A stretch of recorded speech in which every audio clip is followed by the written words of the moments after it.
أعوذ بالله من الشيطان الرجيم بسم الله الرحمن الرحيم الحمد لله رب العالمين وصلى الله على محمد وعلى آله الطيبين الطاهرين. Assalamu alaikum wa rahmatullahi wa barakatuh, queridos hermanos, y alhamdulillah. Hoy estamos en otra emisión de estas reuniones, de estas charlas sobre el tafsir del Sagrado Corán, la exégesis del Sagrado Corán en el mes de Safar. Y llegamos, alhamdulillah, a la sura o el capítulo 81 del Sagrado Corán, que es la sura At-Takwir.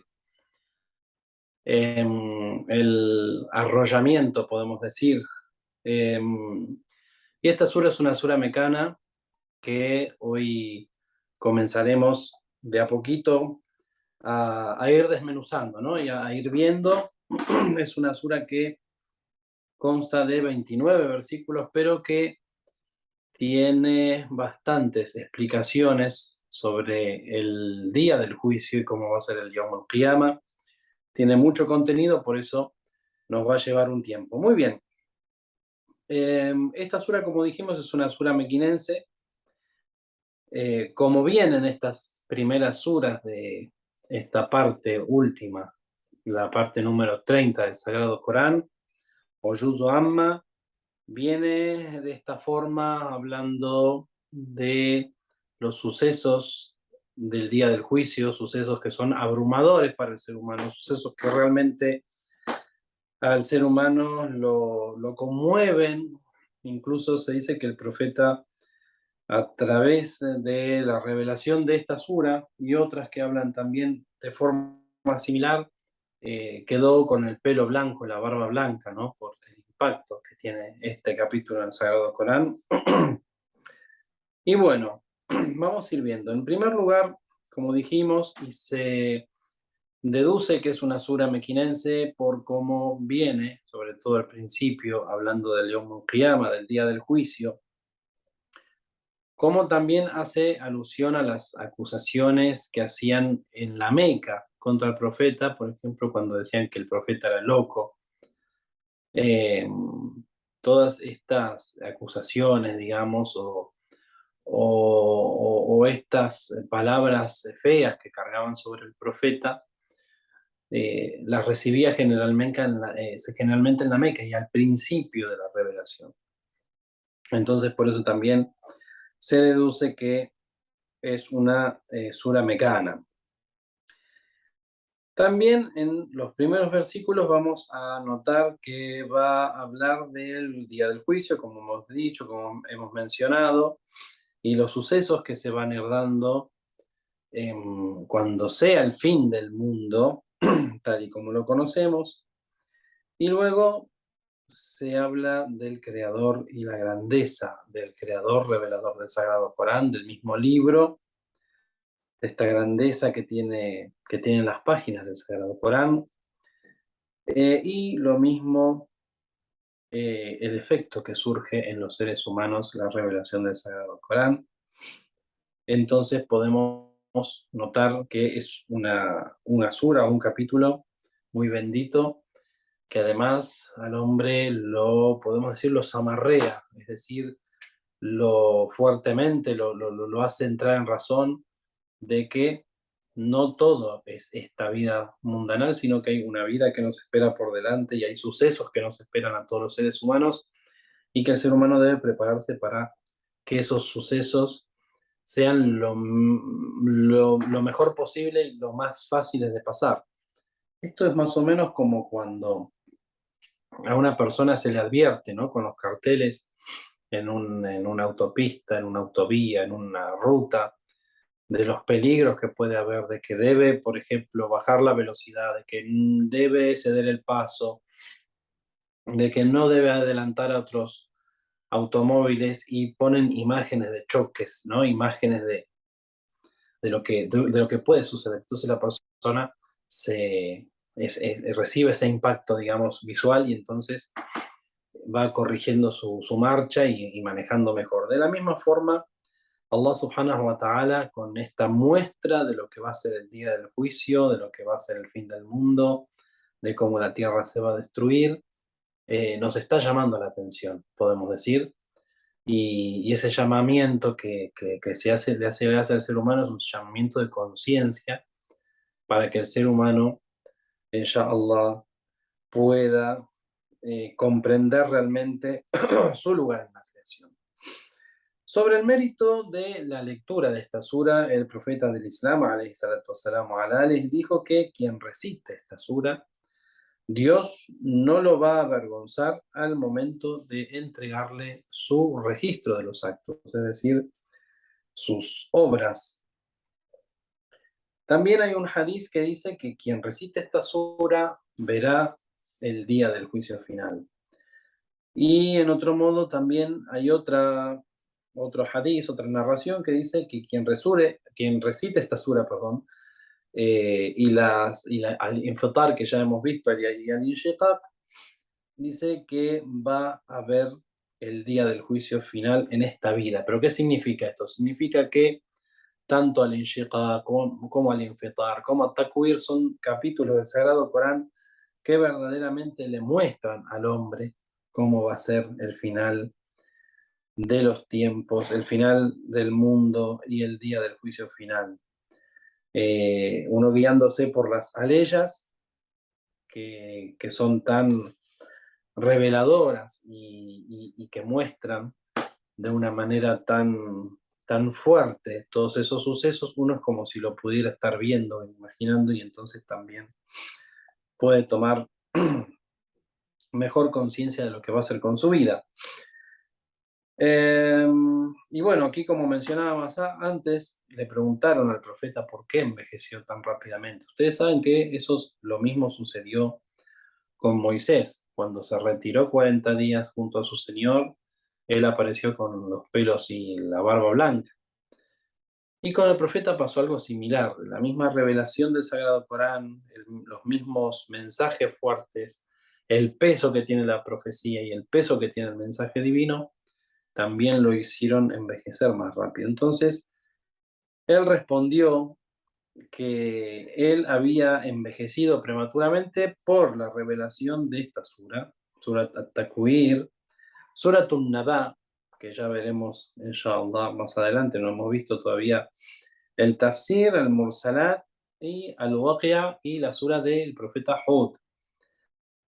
Y bueno, como podemos ver, realmente los mensajes impactantes que tiene también para alguien que es consciente realmente, como cuando también en el mismo Sagrado Corán se dice que el verdadero creyente, digamos, la persona que es consciente de Allah, tiembla ante las leyes de Dios. Quizá uno lee una ley o un versículo del Sagrado Corán delante de una persona y no le resulta nada, pero el que comprende realmente sufre un impacto muy fuerte y se conmueve. Muy bien.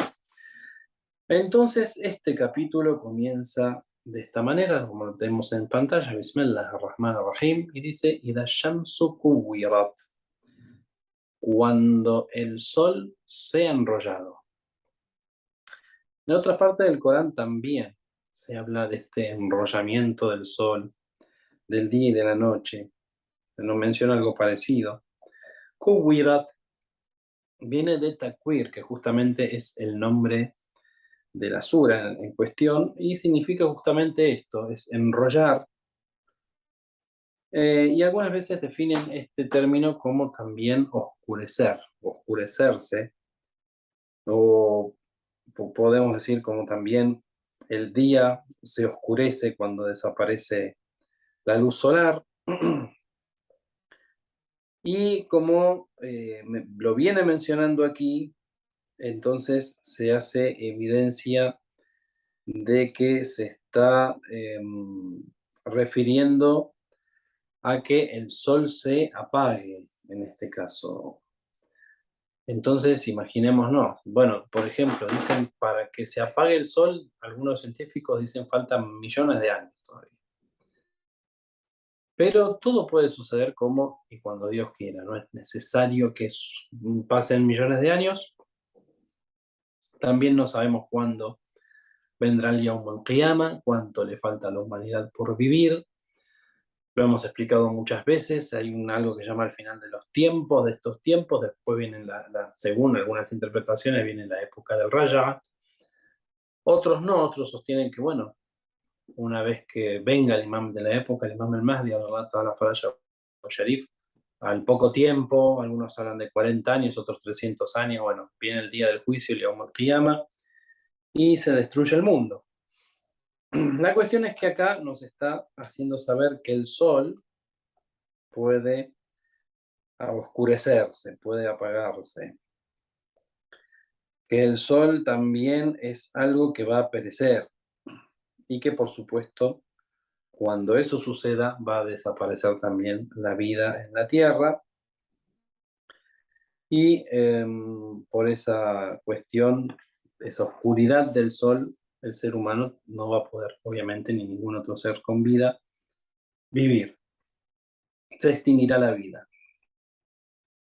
Entonces, continúa diciendo, وَإِذَا النُّجُومُ انْكَدَرَتْ. La segunda aleya de esta sura dice, y cuando caigan las estrellas. Entonces, ¿qué significa esto? ¿Cómo pueden caer las estrellas? O como en otra parte del Corán dice, cuando las estrellas se dispersen, que lo habíamos visto en la sura anterior, el Infitar. Eh, ¿Cómo pueden ser que se extingan, que desaparezcan? Inkadar significa diseminarse o precipitarse, podemos decir también. Y aquí también dice que puede ser que este término viene de Kudorat, que significa oscurecerse también. Entonces, bueno, ambas cosas nos dan una idea, y es que esas estrellas van a dejar de brillar, van a desaparecer, es decir, que todo va a quedar revuelto, como hemos dicho también en otras oportunidades,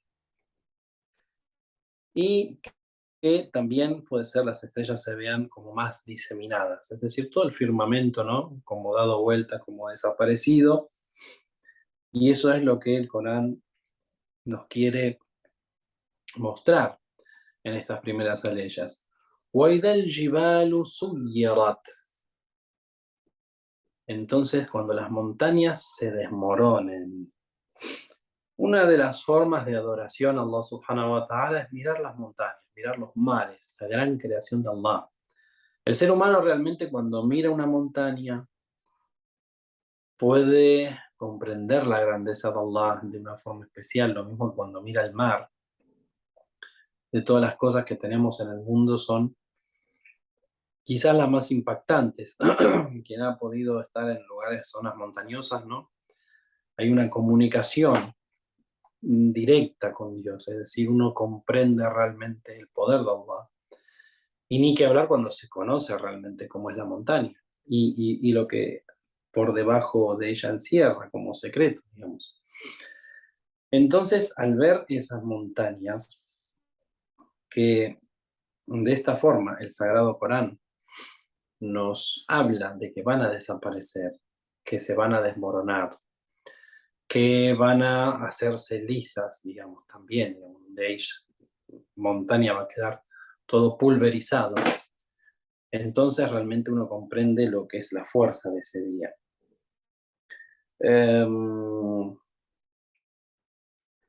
También al hacerse la idea al ser humano de cosas tan grandes que van a desaparecer, el ser humano también se ve a sí mismo como pequeño, digamos, y como eh, muy frágil. Y también esa es la idea, ¿no? Cuando nosotros vemos, por ejemplo, las montañas, como dijimos, ¿no? Que el ver la montaña es adoración. Realmente el ser humano cuando mira estas grandes creaciones de Allah y estas magnitudes, se conmueve. Al darse una idea de que todo eso en un segundo quede pulverizado, realmente también se da una idea, obviamente, de que todo va a quedar destruido totalmente y que el poder que destruye eso es un poder que solamente Dios puede tener. Muy bien, acá después habla del Ishar, وَإِذَا الْعِشَارُ عُطِّلَتْ. es decir, Ushara es la palabra, el singular, este es el Aishar, es un plural que habla justamente de las camellas, cuando, como muy bien dice en la pantalla, cuando tienen 10 meses eh, que están preñadas o están embarazadas en 10 meses y en su 10º mes. Es decir, que cuando estén prontas a parir. Cuando las camellas preñadas de 10 meses sean abandonadas. Eso tiene también, perdone que me acomodo ahí tiene un significado. Tiene un significado que es, como podemos decir, una camella en ese momento, para que nos demos una idea, una camella de 10 meses que está preñada, que está a punto de, digamos, de parir, que puede dar leche. Es como decir hoy, en aquella época realmente las camellas y los camellos eran los vehículos de aquella época. Eh, los camellos tenían un gran valor económico según su edad, según su estado y su color del pelo, por ejemplo, también. Por ejemplo, lo famoso que los camellos rojos eran los más costosos. Entonces, quiere decir que cuando quede todo abandonado, algo de una gran importancia, como hoy podemos decir cuando, no sé, las Ferraris y los Lamborghinis queden abandonados, ¿no? Que a nadie le va a importar. Es decir, que todo el mundo va a dejar todo lo más valioso que tenga y no le va a importar nada y va a salir huyendo de allí. Utiliza el término optilat, que viene de tatil o de abandonar algo,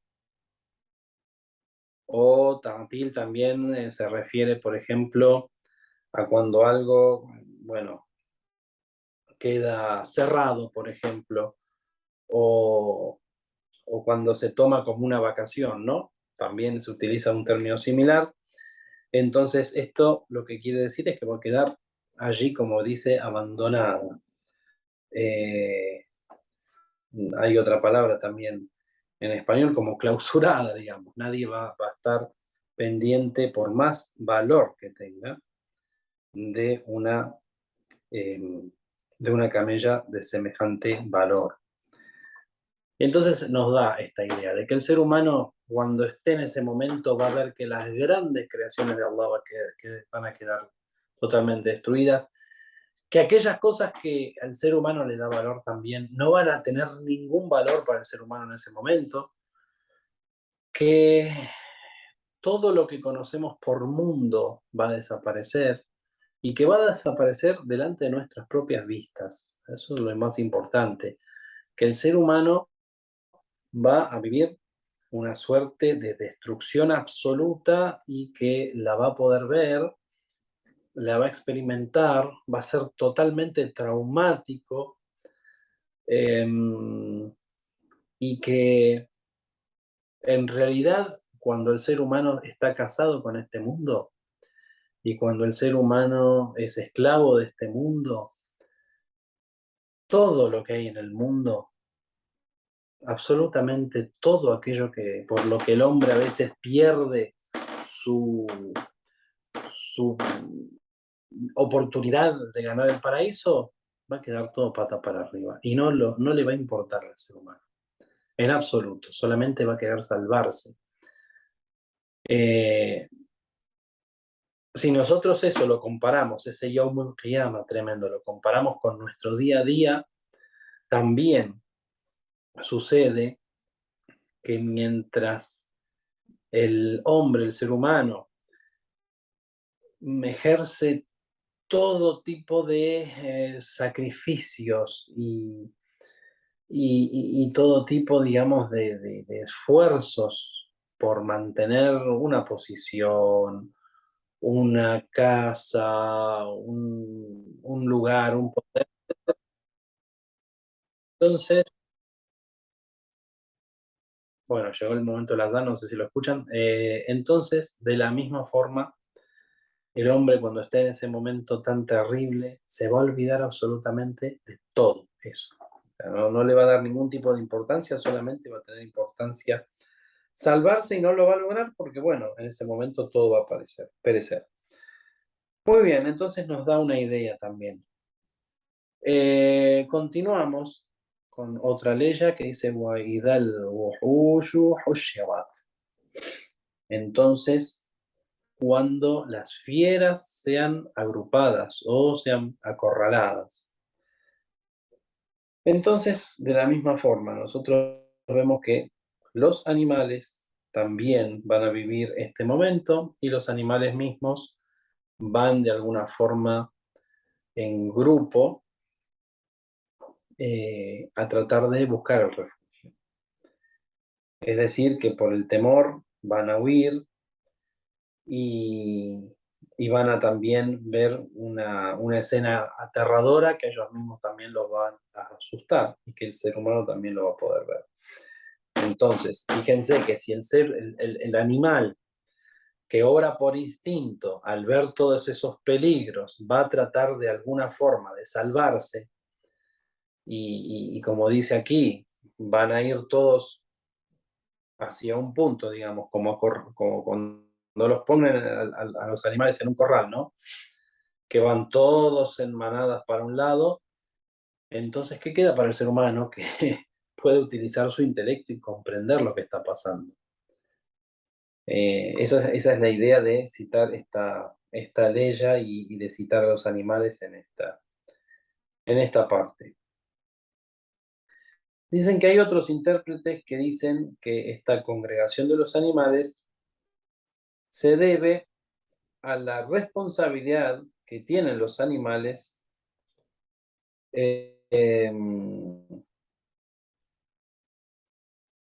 hasta, digamos, donde pueden comprender, hasta el límite de su entendimiento y que van a ser juzgados si fueron opresores. Bueno, como sabemos, esta aleya puede ser que es muy claro que, digamos, lo que indica es lo primero. ¿Por qué?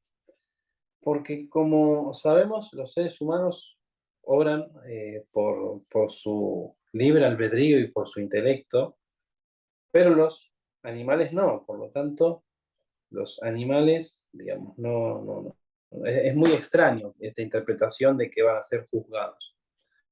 Los animales más bien actúan por instinto y bueno, es una interpretación muy rara que se hace aquí, pero que está citada y que también se cita que es algo extraño. Muy bien, y continúa. Dice, وَإِذَا الْبِحَارُ سُجِّرَتْ. Cuando los mares sean encendidos, o sean, se llenen de fuego. Sujjarat. Viene de tasjir, y esto significa encender y avivar el fuego. En otra parte del Sagrado Corán que hemos visto también, se había hecho se había mencionado esta cuestión. Y bueno, como sabemos que el agua no puede prenderse fuego, ¿no? O sea, como parece una contradicción. O sea, imaginémonos los mares, intentar prender fuego los mares. Es algo medio contradictorio y extraño. Sin embargo, claro, cuando uno ve que realmente la Tierra va a estar dada vuelta y que vaya a saber los gases que salen por abajo del mar y que, digamos, quede a la vista el núcleo de la Tierra y todo se destruya de esa manera, bueno, ahí podemos más o menos darnos una idea e imaginar que se llenen de fuego. Musayar le dicen también al horno, es un horno de fuego. Entonces, bueno, de esta forma puede ser que en los volcanes mismos entren en actividad, eh, en fin, al estar todo dado vuelta, imaginémonos también que está hablando de las estrellas cuando caigan, entonces pueden caer meteoritos y destruir completamente la Tierra. Muy bien, entonces en ese entonces, perdón, dice Waidan Nufusu Zubwijat, que van y cuando las almas sean puestas en parejas, o como dice allí, cuando las almas sean emparejadas. Muy bien. Eh, esta parte, vamos a leer esta parte y después vamos a entrar en un tema que es un tema histórico, y lo vamos a dejar, inshallah, para la próxima clase que va a ser más entretenida, porque todas estas aleyas que hasta ahora leímos son aleyas que son muy repetitivas en la última parte del Sagrado Corán, que es para que justamente el ser humano entre en conciencia de lo que va a pasar en el fin del mundo, pero es como que ya siempre estamos hablando de lo mismo, ¿no? Por ser suras reveladas en la Meca y tener estas características, entonces a veces nos parece un poco pesada esta parte. Aunque pesado es realmente vivir ese momento, ¿no? No nos olvidemos, una cosa es estudiar acá el libro y otra cosa es ver y ser partícipes de ese momento y todo lo que dicen las suras que describen el Yawm al-Qiyamah. Muy bien, entonces aquí habla de que cuando las almas, وَإِذَا النُّفُوسُ زُوِّجَتْ, cuando sean puestas en parejas o ordenadas en parejas o aparejadas, también puede ser. Muy bien, y acá hace mención a varias cosas. Tiene muchas interpretaciones, puede ser que tenga la interpretación de que las almas sean de alguna forma separadas entre los bienhechores y los malhechores. Esta es una interpretación. Em, hay una interpretación que dice cuando las almas regresen a los cuerpos, es decir, todo muere y luego todo revive para participar en el Yawm al-Qiyamah, en el día del juicio. Cuando las almas que están destinadas al paraíso eh, acá estén en parejas, se pongan en parejas con las o los huríes que hay en el otro mundo, y aquellos que están destinados al infierno también se les ponga como una pareja o como un compañero a los satanases, digamos, para recibir el castigo. Estas son interpretaciones, ¿eh? Eh, también dice que cada persona va a reunirse con su amigo íntimo. Entonces, cuidado, eso también sirve, esta interpretación de los amigos, porque cuando uno toma por amigo un creyente, queda hermanado en el otro mundo. En cambio, cuando uno toma una persona que lo va a alejar de Dios, esa persona es como un diablo, digamos, que tiene como compañero el otro mundo. Eso puede ser también. Y hay otra interpretación que también está bien, que podemos tomarla como prestando más atención a esto. Dice que cada persona va a ser emparejada o va a ser reunida con sus eh, acciones, con las acciones que hizo en este mundo. ¿Y qué se refiere a eso? Eh, en realidad, de todas estas interpretaciones que hemos leído de esta ley, la interpretación más clara es que sean puestas en parejas o emparejadas en ese sentido, de que se dividan en dos grupos, aquellos que están destinados al fuego, hacia el lado izquierdo, como suele decirse, y los que están destinados al paraíso en el lado derecho. Muy bien. Y ahora va a entrar en un tema que lo queremos dejar para la clase que viene, inshallah, por el contenido que tiene, que es la ley número 8 y 9. ¿Por qué? Porque habla de la niña enterrada viva.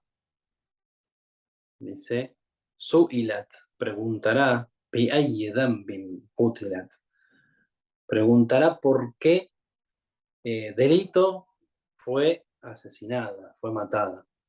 Y entonces aquí vamos a explicar, inshallah, la semana que viene, qué es lo que pasaba con las niñas, cuáles son algunos de los derechos que el Islam le dio a las mujeres y por qué culturalmente entre los árabes de la época de la Jahiliya había un trato tan desparejo para las mujeres y a su vez, bueno, como saben, esto no es algo que les estoy diciendo ahora por primera vez, lo van a escuchar, es decir, es muy famoso, que se enterraban vivas a las mujeres, ¿no? A las niñas, pero ¿qué sucedía con esto? ¿Qué pasaba? ¿Cómo era esta costumbre? ¿Desde cuándo venía? Merece esta ley, estas dos aleyas, tener una clase, digamos, o una reunión aparte y explicar muy bien este tema. ¿Por qué? Porque esto sigue repercutiendo en el día de hoy, aunque bueno, obviamente un musulmán creyente no va a enterrar a su hija viva, pero hay una cuestión cultural que a veces termina traspasando lo que es la cuestión realmente shari'i, es decir, legal del Islam, y la cuestión que tiene que ver pura y exclusivamente con la doctrina islámica, y que a veces se interpone y termina reluciendo más que lo que realmente dice el Corán y el Islam. Y entonces muchos, sobre todo los no musulmanes, a veces no comprenden por qué en el mundo islámico, ¿no? Que no es en el mundo islámico, sino en algunas regiones y en algunas culturas, la mujer tiene un papel que parece inferior al del hombre.